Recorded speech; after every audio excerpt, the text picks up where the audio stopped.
ينبغي لجلال وجهي وعظيم سلطاني مع خلودك دائما مع دوامك لا منتهى له دون علمك ولا منتهى الأول والآخر الظاهر والباطن وهو على كل شيء قدير والصلاة والسلام على حبيبنا المصطفى الذي بعثه إلى الجن والإنس وإلى الأبيض والأسود بشيرا ونذيرا داعيا إلى الله رحمة للعالمين شفيع المذنبين خاتم النبيين حريص بالمؤمنين رؤوف رحيم صلى الله عليه وعلى آله وأصحابه وأتباعه ونائبه صلاة وسلاما كثيرا كثيرا أما بعد فأعوذ بالله من الشيطان الرجيم بسم الله الرحمن الرحيم هو الذي أرسل رسوله بالهدى ودين الحق ليظهره على الدين كله وقال رسول الله صلى الله عليه وسلم يا أبا سفيان جئت بكرامة الدنيا والآخرة أو كما قال عليه الصلاة والسلام জানি না শোনার সুযোগ আছে কি নাই যদি শোনার সুযোগ থাকে তো পর্দার অন্তরালে মা ও বোনেরা কোরআন হাদিস থেকে যতটুকুই তেলাওয়াত করলাম আশা রাখি একই সামনে রেখে অতি অল্প সময় কিছু কথা রাখবো সাথে সাথে সকলের কাছে দোয়ার দরখাস্ত যাই পর্যন্ত শুনলাম বা যা শেষ পর্যন্ত শুনব সাধ্য অনুযায়ী আল্লাহ এর উপরে আমাদেরকে আমল করার তৌফিক দান করেন। ছোট একটা অনুরোধ থাকবে, যতক্ষণই কথাগুলো শুনব পরিপূর্ণ মনোযোগী হয়ে কথাগুলো শুনব। আর এই হুকুমটা আমার না, আবেদনটা আমার না, স্বয়ং আল্লাহ বলতেছেন ফাস্তামিউ, মনোযোগী হয়ে শুনো। দ্বিতীয় আনসিতু, বিলকুল চুপচাপ ভাবে শুনবো। আর যারা দাঁড়ায় আছি বসার যদি সুযোগ হয় তাহলে বৈশা শুনলে যতটুকু দিলে গাঁদবে, দাঁড়ায় শুনলে এতটুকু গাঁদবে না। আর দিনই কথা দাঁড়ায় শোনাও চাই না। এই জন্য অনুরোধ থাকবে বসা গেলে ভালো হয়। বাকি দুইটা অনুরোধকে রাখবো তো, মনোযোগী হয়ে শুনবো আর বিলকুল চুপচাপ শুনবো। একটা কথা চির সত্য, চাই আপনার বুঝে আসুক আর না আসুক, আপনার মানেন আর না মানেন, এটা সম্বন্ধে আপনার নলেজ থাকুক আর না থাকুক, আপনি শিখেন আর না শিখেন, একটা কথা চির সত্য, যাকে আল্লাহ সদ ইচ্ছায় মুসলমানের ঘরে পাঠাইছেন, সদ ইচ্ছায়, আমরা মুসলমান হিসাবে সদ ইচ্ছায় না, কার ইচ্ছায়? আপনি মুসলমানের ঘরে কার ইচ্ছায়? আবার কিন্তু শব্দগুলা মনে রাখি, তাহলে বুঝে আসবে। বুঝি আর না বুঝি, বুঝে আসুক আর না আসুক, শিক্ষা থাকুক আর না থাকুক,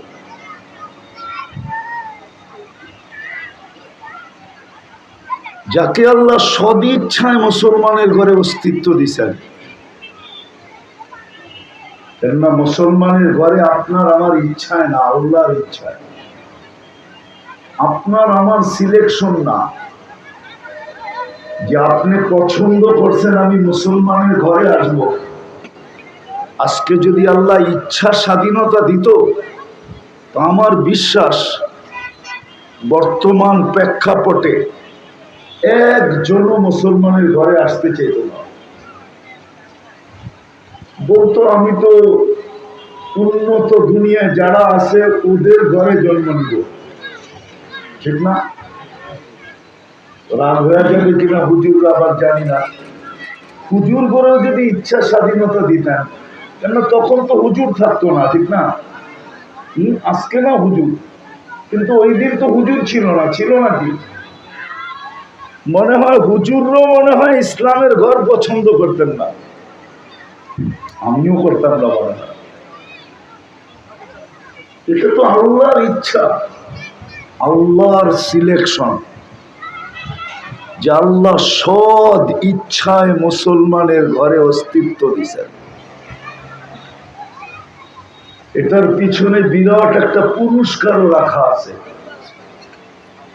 পুরস্কার বলা চলে কিনা জানি না, বিরাট বড় একটা মঙ্গল রাখা আছে। এই জন্যই আল্লাহ ঘোষণা দিছেন, আল্লাহ ঘোষণা দিছেন, মান ইউরিদিল্লাহু আন ইয়াহদিয়াহু ইয়াশরাহ সাদরাহু লিল ইসলাম। যার মঙ্গল আল্লাহ চান, হেদায়েত দিতে চান, তাকে আল্লাহ ইসলামের ঘরের জন্য নির্বাচিত করেন। নির্বাচিত আল্লাহর পক্ষ থেকে। বিদায় আসল কথা আমি এখনো জানি না, যাব। আবারও বলতেছি, সে বাবুক আর না বাবুক, স্বীকার করুক আর না করুক, শিখুক আর না শিখুক, জানুক আর না জানুক, পড়ুক আর না পড়ুক, যাকে আল্লাহ মুসলমানের ঘরে জন্ম দিলেন, অস্তিত্ব দিলেন, ভালো মতে ধ্যান দিয়া শুনেন। কিন্তু ওয়াজ তো আমার পরে হবে, আরো বক্তা আছে, আমি একটু শুধু বুঝিয়ে দিতেছি। যাকে মুসলমানের ঘরে জন্ম দিছেন আল্লাহ নিজ ইচ্ছায়, নিজ পছন্দে। কার পছন্দ? কি দুনিয়ার পদস্থ ব্যক্তি পছন্দ করলে খুশির অন্ত থাকে না, ঠিক না?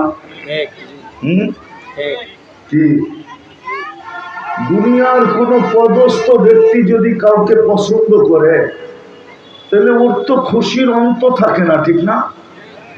ডেলির প্রয়োজন নাই। মাসে যদি এই এলাকার কাউকে প্রধানমন্ত্রী হ্যালো বলে, ও তো মনে হয় জমিন দিয়েও হাঁটবে না, ঠিক না?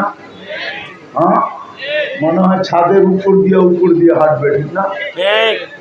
আর সবাইকে বলবে, দেখ প্রতি মাসে একবার আমাকে হ্যালো করে। হ্যালো বোঝেন তো? তো পছন্দ কে করছে?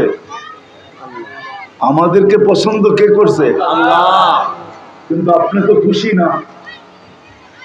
খুশি যদি হইতো, তাহলে যুবকরা কেন নেটে দেখা চুল কাটতো? মুসলমানের চালচলন এরকম কেন হতো বলেন? যদি খুশি হইতো যে আমাকে চয়েস করছে কে জানিস, একদিনও তো বলেন না। বলছেন এখানে একজন বলুক যে আমি একদিন এই জীবনে 2 রাকাত নামাজ পড়ছি, শুকরিয়াতান, কৃতজ্ঞতামূলক, যে আল্লাহ আমাকে মুসলমানের ঘরে নিজ পছন্দে অস্তিত্ব দিয়েছেন, বিদায় 2 রাকাত আল্লাহকে থ্যাংক ইউ বলার জন্য পড়লাম। রাগ হয়ে যাবে হুজুররা, হুজুরও করছে কিনা জানি না। কি রাগ হয়ে গেলেন? রাগ হয় না আপনারা? 2 রাকাত পড়ছি, অথচ দুনিয়ার পদস্থ মানুষ যদি কাউকে পছন্দ করে, যদি কারো ঘরে হাতির পাড়া পড়া যায় তাইলে তো ওর খুশির অন্ত থাকে না, প্রবাদ বাক্যই বানায় ফেলছে, গরিবের ঘরে হাতির পা। ঠিক না? আপনাকে পছন্দ করছে কে? আল্লাহ। আল্লাহ চিনেন? আল্লাহ তো চিনি না, না আমি চিনাইতে পারলাম না, আপনারা চিনতে পারলেন। আমি হুজুরকে দোষ দিব না, আমারই দোষ, আমি তো আল্লাহ চিনাইতে পারি না।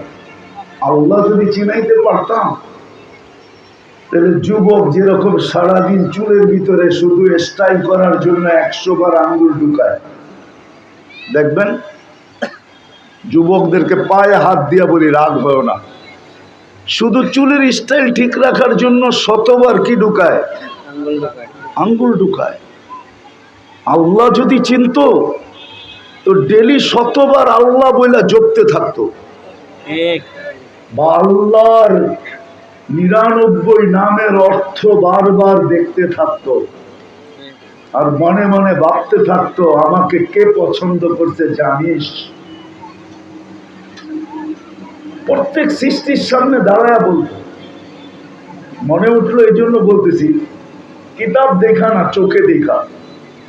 আমি টিউনেসিয়ার ওই জঙ্গল দেখছি যেটার ভিতরে সাহাবায়ে কেরাম দাঁড়ায় বলছিল যে নাহনু রাসূলু রাসূলিল্লাহ, ও জঙ্গলের প্রাণীরা আমরা আল্লাহর রসুলের প্রতিনিধি, সকাল পর্যন্ত এই জঙ্গল খালি করবে, নাইলে সকালে আমরা গণহত্যা করব, জঙ্গল আমাদের প্রয়োজন।